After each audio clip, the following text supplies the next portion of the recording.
Infeliz es aquel a quien sus recuerdos infantiles solo traen miedo y tristeza. Desgraciado aquel que vuelve la mirada hacia horas solitarias en vastos y lúgubres recintos de cortinados marrones y alucinantes hileras de antiguos volúmenes, o hacia pavorosas vigilias a la sombra de árboles descomunales y grotescos, cargados de enredaderas, que agitan silenciosamente en las alturas sus ramas retorcidas. Tal es lo que los dioses me destinaron. A mí, el aturdido, el frustrado, el estéril, el arruinado. Sin embargo, me siento extrañamente satisfecho y me aferro con desesperación a esos recuerdos marchitos cada vez que mi mente amenaza con ir más allá, hacia el otro. No sé dónde nací, salvo que el castillo era infinitamente horrible, lleno de pasadizos oscuros y con altos cielos rasos, donde la mirada solo hallaba telarañas y sombras. Las piedras de los agrietados corredores estaban siempre odiosamente húmedas y por doquier se percibía un olor maldito, como de pilas de cadáveres de generaciones muertas. Jamás había luz, por lo que solía encender velas y quedarme mirándolas fijamente en busca de alivio. Tampoco afuera brillaba el sol, ya que esas terribles arboledas se elevaban por encima de la torre más alta. Una sola, una torre negra, sobrepasaba el ramaje y salía al cielo abierto y desconocido, pero estaba casi en ruinas y solo se podía ascender a ella por un escarpado muro, poco menos que imposible de escalar. Debo haber vivido años en ese lugar, pero no puedo medir el tiempo. Seres vivos debieron haber atendido a mis necesidades. Sin embargo, no puedo rememorar a persona alguna, excepto yo mismo. Ninguna cosa viviente, salvo ratas, murciélagos y arañas. Silenciosos todos. Supongo que quien quiera que me haya cuidado debió haber sido asombrosamente viejo, puesto que mi primera representación mental de una persona viva fue la de algo semejante a mí, pero retorcido, marchito y deteriorado como el castillo. Para mí no tenían nada de grotescos los huesos y los esqueletos esparcidos por las criptas de piedra cavadas en las profundidades de los cimientos. En mi fantasía asociaba estas cosas con los hechos cotidianos, y los hallaba más reales que las figuras en colores de seres vivos que veía en muchos libros mohosos. En esos libros aprendí todo lo que sé. Maestro alguno me urgió o me guió, y no recuerdo haber escuchado en todos esos años voces humanas, ni siquiera la mía, ya que, si bien había leído acerca de la palabra hablada, nunca se me ocurrió hablar en voz alta. Mi aspecto era asimismo una cuestión ajena a mi mente, ya que no había espejos en el castillo y me limitaba, por instinto, a verme como un semejante de las figuras juveniles que veía dibujadas o pintadas en los libros. Tenía conciencia de la juventud a causa de lo poco que recordaba. Afuera, tendido en el pútrido foso, bajo los árboles tenebrosos y mudos, solía pasarme horas enteras soñando lo que había leído en los libros. Añoraba verme entre gentes alegres, en el mundo soleado allende la floresta interminable.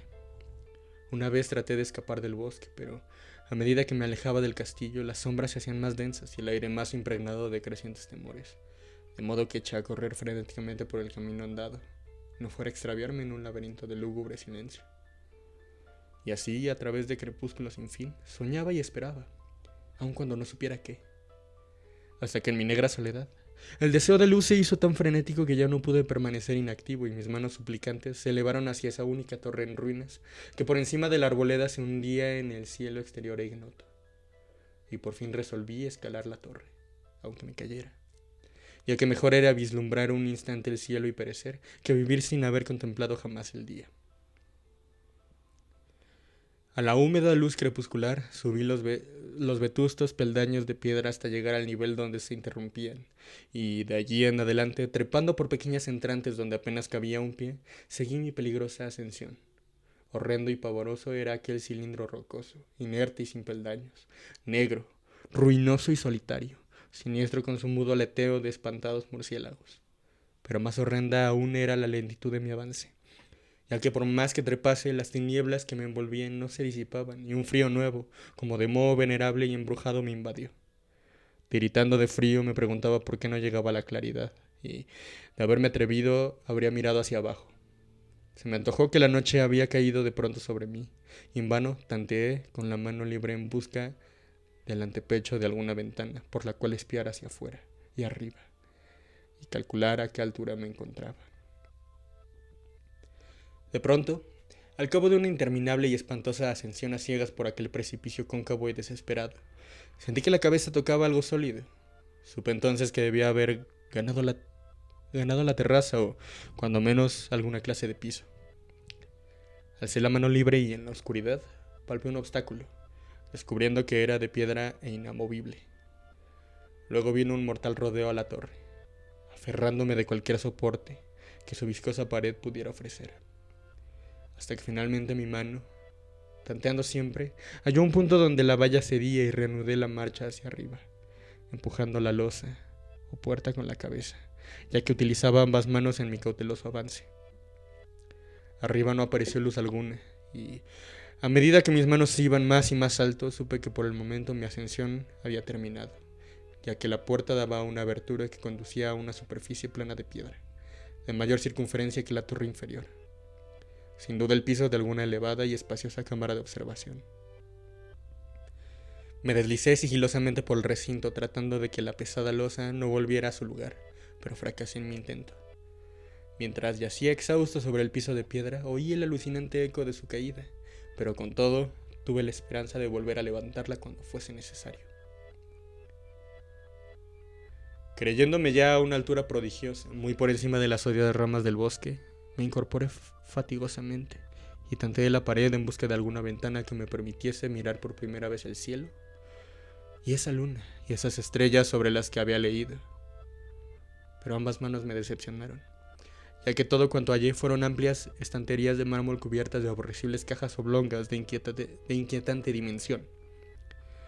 Más reflexionaba y más me preguntaba qué extraños secretos podía albergar aquel alto recinto construido a tan inmensa distancia del castillo subyacente. De pronto mis manos tropezaron inesperadamente con el marco de una puerta, del cual colgaba una plancha de piedra de superficie rugosa, a causa de las extrañas incisiones que la cubrían.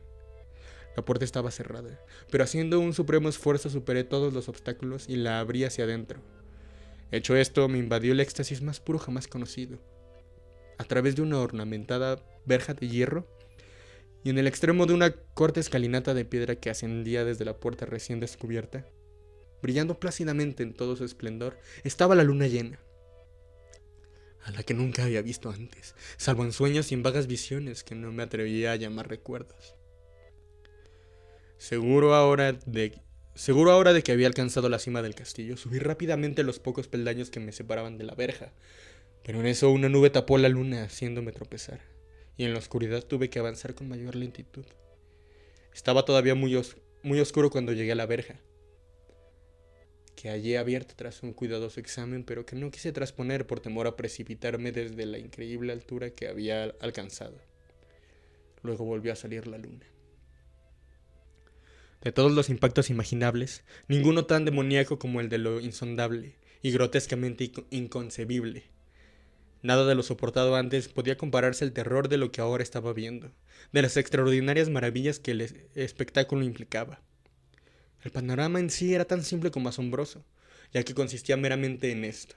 En lugar de una impresionante perspectiva de copas de árboles vistas desde una altura imponente, se extendía a mi alrededor, al mismo nivel de la verja, nada menos que la tierra firme, separada en compartimentos diversos por medio de lajas de mármol y columnas, y sombrada por una antigua iglesia de piedra cuyo devastado capitel brillaba fantasmagóricamente a la luz de la luna. Medio inconsciente, abrí la verja y avancé bamboleándome por la senda de grava blanca que se extendía en dos direcciones. Por aturdida y caótica que estuviera mi mente, persistía en ella ese frenético anhelo de luz. Ni siquiera el pasmoso descubrimiento de momentos antes podía detenerme. No sabía ni me importaba si mi experiencia era locura, enajenación o magia, pero estaba resuelto a ir en pos de luminosidad y alegría a toda costa. No sabía quién o qué era yo, ni cuáles podían ser mi ámbito y mis circunstancias. Sin embargo, a medida que proseguía mi tambaleante marcha, se insinuaba en mí una especie de tímido recuerdo latente que hacía mi avance no del todo fortuito, sin rumbo fijo por campo abierto. Unas veces sin perder de vista el camino, otras abandonándolo para internarme lleno de curiosidad por praderas en las que solo alguna ruina ocasional revelaba la presencia, en tiempos remotos, de una senda olvidada. En un momento En un momento dado tuve que cruzar a nado un rápido río cuyos restos de mampostería agrietada y mohosa hablaban de un puente, mucho tiempo atrás desaparecido. Habían transcurrido más de 2 horas cuando llegué a lo que aparentemente era mi meta, un venerable castillo cubierto de hiedras, enclavado en un gran parque de espesa arboleda, de alucinante familiaridad para mí, y sin embargo lleno de intrigantes novedades. Vi que el foso había sido rellenado y que varias de las torres que yo bien conocía estaban demolidas, al mismo tiempo que se erguían nuevas salas que confundían al espectador. Pero lo que observé con el máximo interés y deleite fueron las ventanas abiertas, inundadas de esplendorosa claridad y que enviaban al exterior ecos de la más alegre de las francachelas. Adelantándome hacia una de ellas, miré el interior y vi un grupo de personas extrañamente vestidas, que departían entre sí con gran jarana. Como jamás había oído la voz humana, apenas si podía adivinar vagamente lo que decían. Algunas caras tenían expresiones que despertaban en mí remotísimos recuerdos, otras me eran absolutamente ajenas. Salté por la ventana y me introduje en la habitación, brillantemente iluminada, a la vez que mi mente saltaba del único instante de esperanza al más negro de los desalientos. La pesadilla no tardó en venir, ya que no bien entré se produjo una de las más aterradoras reacciones que hubiera podido concebir. No había terminado de cruzar el umbral cuando cundió entre todos los presentes un inesperado y súbito pavor, de horrible intensidad, que distorsionaba los rostros y arrancaba de todas las gargantas los chillidos más espantosos. El desbande fue general, y en medio del griterío y del pánico varios sufrieron desmayos, siendo arrastrados por los que huían enloquecidos. Muchos se taparon los ojos con las manos y corrían a ciegas llevándose todo por delante, derribando los muebles y dándose contra las paredes en su desesperado intento de ganar alguna de las numerosas puertas.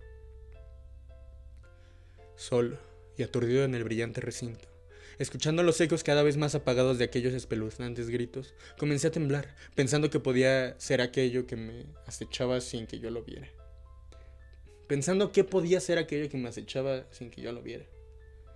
A primera vista el lugar parecía vacío, pero cuando me dirigí a una de las alcobas creí detectar una presencia.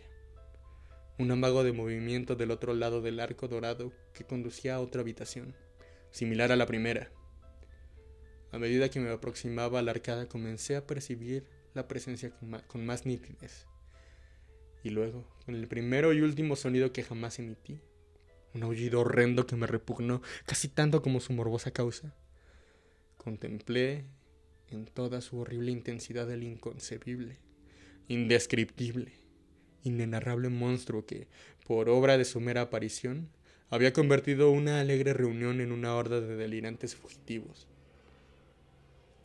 No puedo ni siquiera decir aproximadamente a qué se parecía, pues era un compuesto de todo lo que es impuro, pavoroso, indeseado, anormal y detestable.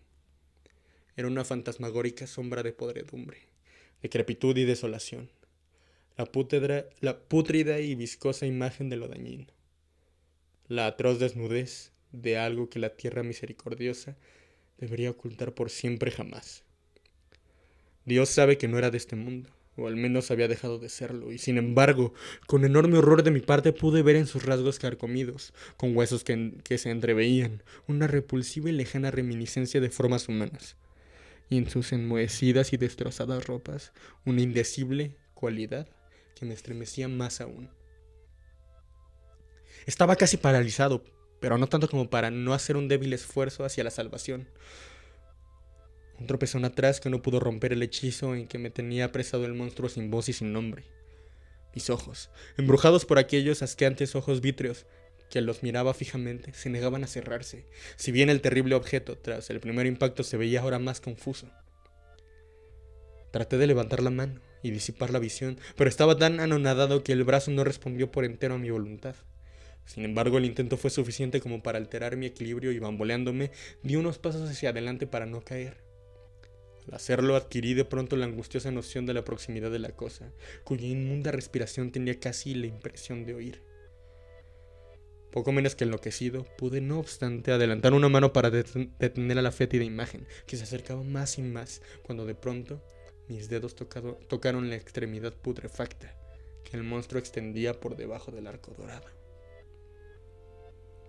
No chillé, pero todos los satánicos vampiros que cabalgaban en el viento de la noche lo hicieron por mí, a la vez que dejaron caer en mi mente una avalancha de anonadados recuerdos. Supe en ese mismo instante todo lo ocurrido. Recordé hasta más allá del terrorífico castillo y sus árboles. Reconocí el edificio en el cual me hallaba. Reconocí lo más terrible, la impía abominación que se erguía ante mí, mirándome de soslayo mientras apartaba de los suyos mis dedos manchados. Pero en el cosmos existe el bálsamo además de la amargura, y ese bálsamo es el olvido. En el supremo horror de ese instante olvidé lo que me había espantado y el estallido del recuerdo se desvaneció en un caos de reiteradas imágenes. Como entre sueños, salí de aquel edificio fantasmal y execrado y eché a correr rauda y silenciosamente a la luz de la luna.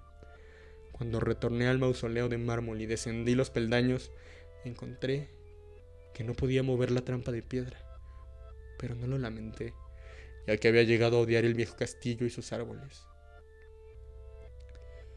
Ahora cabalgo junto a los fantasmas, burlones y cordiales. Al viento de la noche y durante el día juego entre catacumbas de Nefreka, en el recóndito y desconocido valle de Adot, a las orillas del río Nilo. Sé que la luz no es para mí, salvo la luz de la luna sobre las tumbas de la roca de Neb. Como tampoco es para mí la alegría, salvo las innominadas fiestas de Nitocris bajo la gran pirámide. Y sin embargo, en mi nueva y salvaje libertad, agradezco casi la amargura de la alienación. Pues, aunque el olvido me ha dado la calma, no por eso ignoro que soy un extranjero, un extraño a este siglo, y a todos los que aún son hombres. Esto es lo que supe desde que extendí mis dedos hacia esa cosa abominable, surgida en aquel gran marco dorado. Desde que extendí mis dedos y toqué la fría e inexorable superficie del pulido espejo.